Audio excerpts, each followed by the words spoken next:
Centre state relation क्या है? Centre state relation, centre कहते हैं केंद्र, स्टेट कहते हैं राज्य, इनके संबंध कैसे हैं?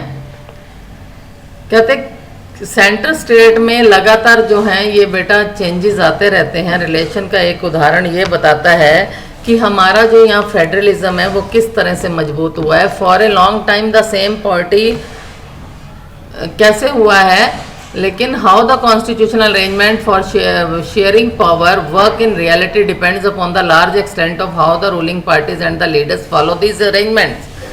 कहते हैं हमारी रूलिंग पार्टी कैसे पावर शेयर करती है या नहीं करती है। हमारे यहाँ शेयरिंग पावर का रूल है, इसलिए पावर शेयर करने के साथ साथ 3 लेवल की गवर्नमेंट होना वो फेडरलिज्म की निशानी होती है। For a long time the same party ruled both at the centre and in most of the states.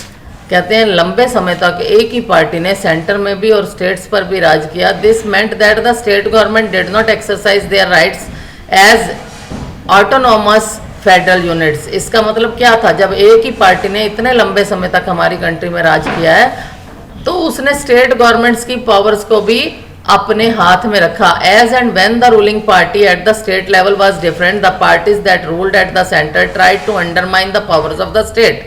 कहते हैं जब भी सेंटर में जो पार्टी होती है, स्टेट में भी अगर वही पार्टी होती है तो सेंट्रल गवर्नमेंट के हाथ, सेंटर जो है वो अपने हाथ में पावर रखती है। In those days the central government would often miss use the constitution. कहते हैं उस सिचुएशन में जो सेंट्रल गवर्नमेंट होती थी वो कॉन्स्टिट्यूशन का भी मिस यूज करती थी to dismiss the state government, state government को डिसमिस कर देना। And that were controlled by the rival parties. कहते हैं जो ओपोजिट पार्टीज होती थी अगर उनके द्वारा वो कंट्रोल की जाती थी तो स्टेट गवर्नमेंट को वो डिसमिस कर देते थे। This undermined the spirit of federalism. और ये क्या था कि ये संघवाद की भावना के प्रतिकूल काम था, यानी कि उसके उलट था। All this changed significantly after 1990। कहते हैं ये सब बदल गया। कैसे बदल गया? ये सब 1990 के बाद बदल गया। कहते हैं ये बिगिनिंग हो गई थी कोलिएशन गवर्नमेंट की। अब मिक्स्ड गवर्नमेंट आती थी, किसी लोकसभा में किसी सिंगल पार्टी को मेजोरिटी हासिल नहीं होती थी 1995 के बाद। And had to enter into the alliance. कहते हैं दूसरे के साथ गठबंधन करना। गठबंधन जब दूसरी पार्टी के साथ कर लेते हैं उसको बोलते हैं अलायंस। तो and had to enter into alliance with many parties. कहते हैं अब उनको लोकसभा के इलेक्शन में क्लियर मेजोरिटी मिलती नहीं थी एक सिंगल पार्टी को, उनको अलायंस के साथ आना पड़ता था। जैसे कि आपने देखा होगा कि भारतीय जनता पार्टी भी अलायंस कर लेती है किसी के साथ कि हम पहले ही जुड़ के इलेक्शन लड़ेंगे। अलायंस होता है जो इलेक्शन से पहले होता है, और कोलिएशन गवर्नमेंट होती है जो बाद में बनती है मिक्स करके। ये देखो बेटा, एक ये जितने लोग खड़े हैं ये स्टेट्स हैं, ये कटोरा लेके खड़ी हैं, ये सेंटर से अपनी पावर मांग रही हैं। ये आपको मालूम है बड़ा फेमस फिगर है इंदिरा गांधी का। पावर्स ऑफ द स्टेट इनके पास रखी हुई हैं सारी पावर्स। ये कड़छी लेके खड़ा है जैसे दाल बांटनी हो, पावर बांट रहा है। ये स्टेट्स कह रही हैं हमें अपनी पावर दे दो। तो मैंने आपको पहले ही बताया था ना कि पहले जो था सेंट्रल काफ़ी लंबे समय तक एक ही पार्टी ने राज किया, सेंटर में भी और स्टेट में भी। तो सारी पावर जो थी सेंटर के हाथ में होती थी, इसीलिए ये कटोरा लेके खड़े हैं। उसके बाद कोलिएशन गवर्नमेंट कैसी होती है, जो मिक्स्ड गवर्नमेंट बनती है। ये देखो एक तो सिंहासन पे बैठ गया, जैसे मुंबई में वो ठाकरे बैठ गया है। लेकिन ये जो मुंह आपको फेसेस दिख रहे हैं बाजू से, ये इन्होंने मिला के इसको सिंहासन पे बिठाया है। तो यानी वहाँ भी कांग्रेस ने साथ दिया है, तो तब ठाकरे सीट पे बैठा है, सीएम बना है। तो आगे देखिए, लिंग्विस्टिक डाइवर्सिटी ऑफ इंडिया। मैंने आपको पहले ही बताई हैं, हमारे यहाँ 121 मेजर लैंग्वेजेस हैं, लेकिन 22 ही हमारी जो हैं वो शेड्यूल्ड लैंग्वेजेस हैं, बाकी सारी नॉन शेड्यूल्ड हैं। और ये देखिए मैंने ये हाईलाइट किए हैं, ये 22 लैंग्वेजेस, असामीज, बंगाली, बोडो, डोगरी, गुजराती, हिंदी, कन्नड़, कश्मीरी, कोंकणी, मैथिली, मलयालम, मणिपुरी, मराठी, नेपाली, ओडिया, पंजाबी, संस्कृत, संताली, सिंधी, तमिल, तेलुगु, उर्दू। ये 22 लैंग्वेजेस हैं हमारी। ये लेसन ऑलमोस्ट ख़त्म है, फिनिश्ड नहीं, फिनिश नहीं है। आगे है डिसेंट्रलाइजेशन, डिसेंट्रलाइजेशन इन इंडिया। तो ये मुझे लगता है अगली वीडियो में जाएगा, अगर ये बड़ा है। हाँ, डिसेंट्रलाइजेशन की एक नई वीडियो बनेगी, या मैं 2 मिनट में इसी वीडियो में ही ख़त्म करती हूँ। Decentralisation in India. डिसेंट्रलाइजेशन कहते हैं पावर्स का बंटना। भारत में पावर्स बंटी हुई हैं। फेडरल गवर्नमेंट हैव 2 और मोर टायर्स ऑफ द गवर्नमेंट। हमने ये नोट किया है कि फेडरल गवर्नमेंट 2 या 2 से अधिक टायर की गवर्नमेंट होती है। इंडिया जो है 2 टायर्स पर नहीं चल सकता था, क्योंकि जब इसकी states in India are large as independent countries of the Europe. कहते हैं जो इंडिपेंडेंट कंट्रीज है ना यूरोप के, उससे भी बड़ी बड़ी स्टेट्स हैं हमारी, एक एक स्टेट बड़ी हुई है। जैसे कि टर्म्स ऑफ पॉपुलेशन में लें तो Uttar Pradesh is bigger than Russia.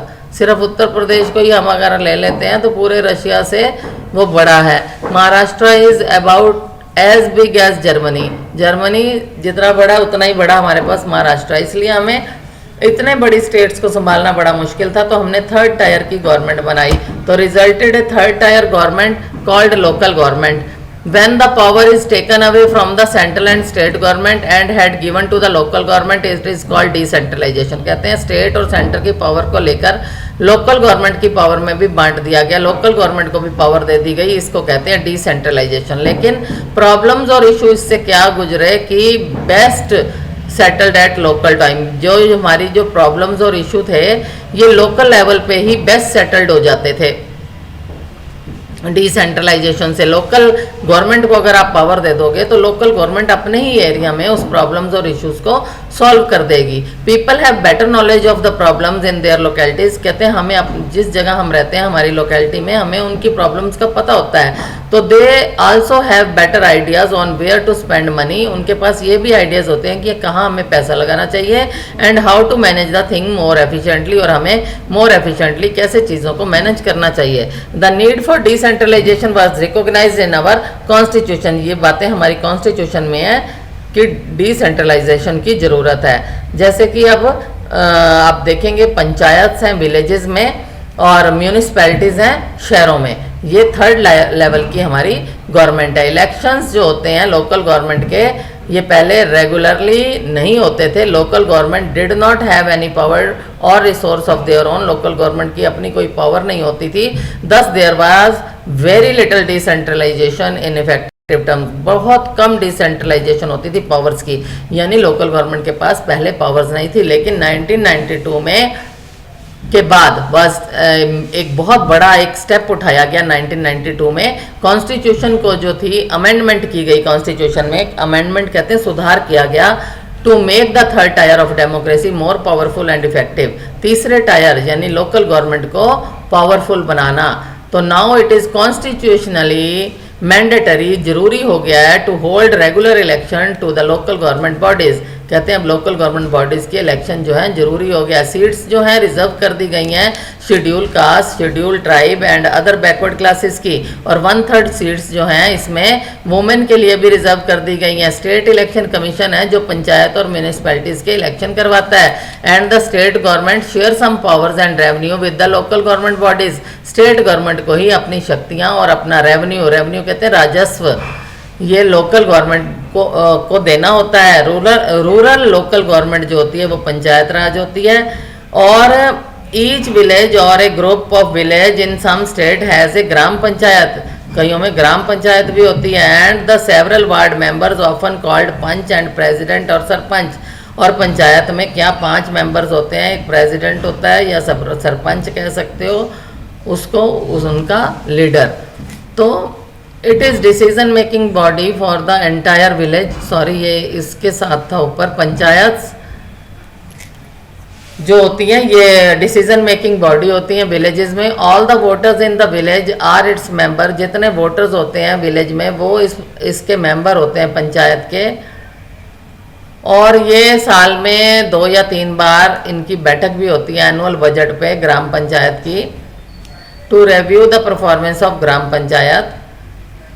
Few gram panchayat are group. कहते कुछ ग्राम पंचायत जो हैं ग्रुप में इकट्ठी हो जाती हैं, इन्हें पंचायत समिति, ब्लॉक या मंडल बोलते हैं। ऑल द पंचायत समिति and mandals in a district together कहते हैं जब ये डिस्ट्रिक्ट में सारी समिति या मंडल कह लो या ब्लॉक कह लो ये इकट्ठे हो जाती हैं तो हम इनको जिला परिषद का नाम देते हैं और मोस्ट ऑफ द जिला परिषद मेंबर्स आर इलेक्टेड मेंबर्स होते हैं जिला परिषद में। Similarly local government bodies exist for urban areas as well, कहते हैं अर्बन एरियाज में भी होती हैं लेकिन उनको म्यूनिसिपैलिटीज़ के नाम से जाना जाता है। और बड़ी बड़ी सिटीज़ में म्यूनिसिपल कॉरपोरेशंस होती हैं। कॉरपोरेशन का चेयरपर्सन कौन होता है? म्यूनिसिपैलिटी का पॉलिटिकल हेड कौन होता है? Municipal chairperson is the political head of the municipality. और इसको हम मेयर भी बोल देते हैं, MAYOR, ये रहा MAYOR मेयर। तो ये लेसन आपका कंप्लीट हो चुका है। इसके क्वेश्चन आंसर्स भी आप कर चुके हैं और आप अपना याद कर लेंगे इसके क्वेश्चन आंसर्स। तो अब और कोई डिफ़िकल्टी हो तो आप मुझसे पूछ सकते हैं। Thank you.